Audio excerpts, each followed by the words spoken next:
Hola, soy Luis Seco para BCR News. Es un placer de vuelta compartir con ustedes mi visión sobre los acontecimientos de esta semana y lo que puede suceder la semana que viene a partir del hecho electoral que tenemos este domingo. Pero quiero comenzar a hablar sobre el tema de lo que acontece en Chile, lo cual me parece muy relevante incluso para juzgar algunas de las cosas que nos puede o que puede pasar para la Argentina en el futuro inmediato. Una forma de resumir y comenzar ya con los contrastes es usar básicamente un tuit que mandó un analista político muy prestigioso de la Argentina que se llama Luis Tonelli, en el cual sostuvo que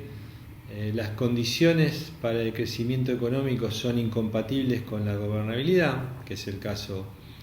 chileno, y que las condiciones para la gobernabilidad son incompatibles para el crecimiento económico, lo que sería el caso argentino. O sea, esta disyuntiva que hay entre asegurarse gobernabilidad, o sea, asegurarse una situación sin disrupciones extremas de la opinión pública o de lo que uno llama usualmente la calle, y al mismo tiempo crecer. Un dilema permanente en la historia latinoamericana, que en algunos casos, por ejemplo en el caso chileno, se resolvió usualmente a favor del crecimiento, ¿no? Puesto en la balanza entre la cuestión o las cuestiones que hacían de la distribución del ingreso, o esto de mantener de alguna manera la opinión pública razonablemente contenta y apoyando el programa de crecimiento económico, de estabilización y crecimiento que tal o cual país podrían aplicar. En el caso chileno siempre se resolvía a favor de la estabilidad de crecimiento y no tanto hacia la distribución del ingreso, cosa que fue tal vez el contraste más importante que tuvo con Argentina, en la cual la inclusión o cuestiones que hacen a la distribución del ingreso siempre están al tope de la consideración de la clase política y de la opinión pública local. En ese marco me parece que no es trivial ver el espejo chileno, no tanto como espejo en sí mismo de la Argentina actual, sino de una Argentina que podría ser en el caso en que decidiera ir por el crecimiento económico, tomando las medidas que hay que tomar y preocuparse o enfocar, digamos, la gestión del Estado para el crecimiento económico. O sea, podríamos decir gobernabilidad, ¿para qué? Gobernabilidad para crecer. Y no tanto la idea al revés, ¿no? Usar el Estado para distribución ¿para qué? Para mantener la gobernabilidad. Ahora este dilema, esta disyuntiva, digamos, tenemos que empezar a ver qué dicen los candidatos, y en este caso tal vez nos concentramos un poco más en lo que dice el candidato que hoy luce con más chance de ganar, que es el candidato de la oposición peronista, Alberto Fernández, en el cual ha tenido algunas participaciones recientes muy que podríamos generar en términos voluntaristas, ¿no? Esta idea de decir vamos a crecer, la lógica de resolver los problemas de Argentina es el crecimiento, como si el crecimiento pudiera obtenerse vía un decreto, ¿no? Como si el 11 de diciembre apenas asumido el decreto que la economía argentina crezca, como alguna vez dijo Eduardo Levi Yeyati muy inteligentemente hace varios años atrás. Me parece que entonces el caso chileno sirve de alguna manera para poner en perspectiva los dilemas de mediano plazo de Argentina, pero también los de muy corto plazo, y ahí entramos ya al corto plazo, a los próximos días y semanas, en el cual hemos venido alertando incluso acá en esta columna sobre las dificultades que tiene el Tesoro para financiarse a través de otros mecanismos que no sean la emisión monetaria del Banco Central. O sea, hoy el único candidato viable que hay para financiar al Tesoro sigue siendo el Banco Central, a través de la emisión monetaria en el caso que el Tesoro tenga necesidades de pesos, y a través de las reservas del Banco Central, reitero, en el caso de que el Tesoro tenga necesidades de dólares.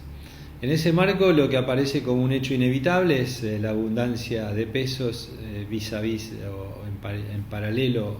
a la escasez de dólares, y eso ya se empezó a notar en los últimos días. La última semana ha sido una semana de muchas presiones cambiarias que se reflejan tanto en las intervenciones del Banco Central en el mercado oficial de cambios como en la disparada de la brecha, aunque recordemos que la brecha en los niveles actuales es una brecha que no es tan alta en términos históricos. O sea, hemos tenido brechas mayores y mucho mayores, en algunos casos ha sido el doble o el triple de lo que estamos viendo a hoy o en esta semana. Así que lo que de alguna manera tenemos que prever es que esas presiones cambiarias continúen y eventualmente busquen su correlato también en los precios, y en la medida que los precios vayan desplazándose hacia arriba, entramos en esta lógica de decir, bueno, ¿qué sucede con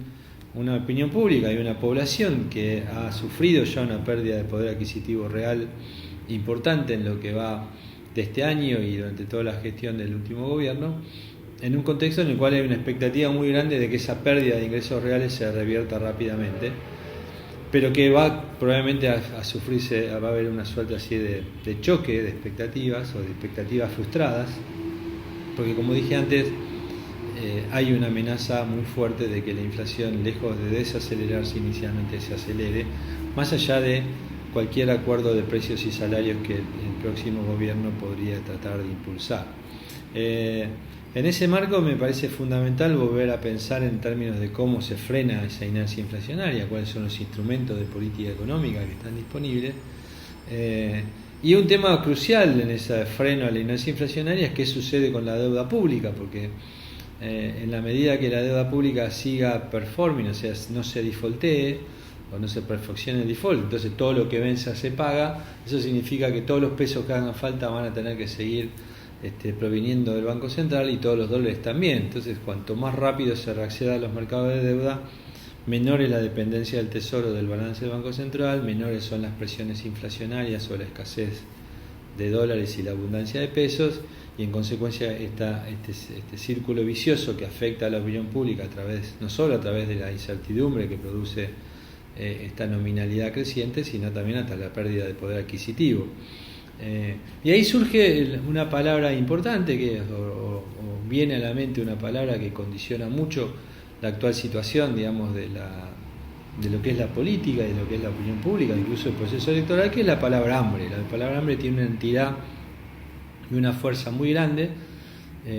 y evidentemente tiende a paralizar, ¿no? Uno dice, bueno, ¿cómo hago aquellas cosas que creemos que hay que hacer para desindexar, por ejemplo, para desinflar, por ejemplo, desindexar, o sea, no atar la evolución de los salarios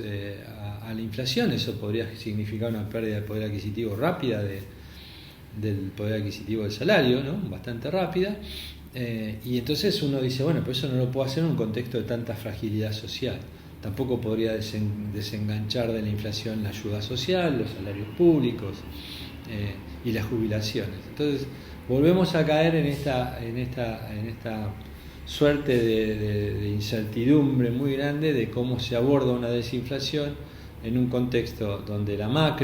restricciones macro apuntan no a desinflar, sino a todo lo contrario,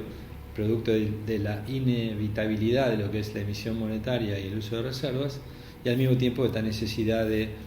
alguna manera de calmar la situación de extrema vulnerabilidad que tienen algunos sectores de la economía argentina. Esto se va a ir delineando en el tiempo.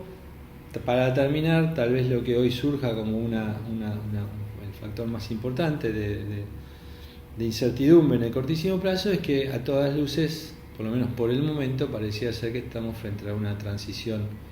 no cooperativa en el caso en que gane Alberto Fernández, entre el gobierno de Mauricio Macri y el próximo, y esa transición no cooperativa significa riesgos crecientes, porque ninguna de estas cuestiones, el desbalance peso-dólares,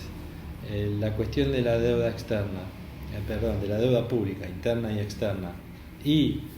las cuestiones que hacen a la desinflación y a los ingresos reales,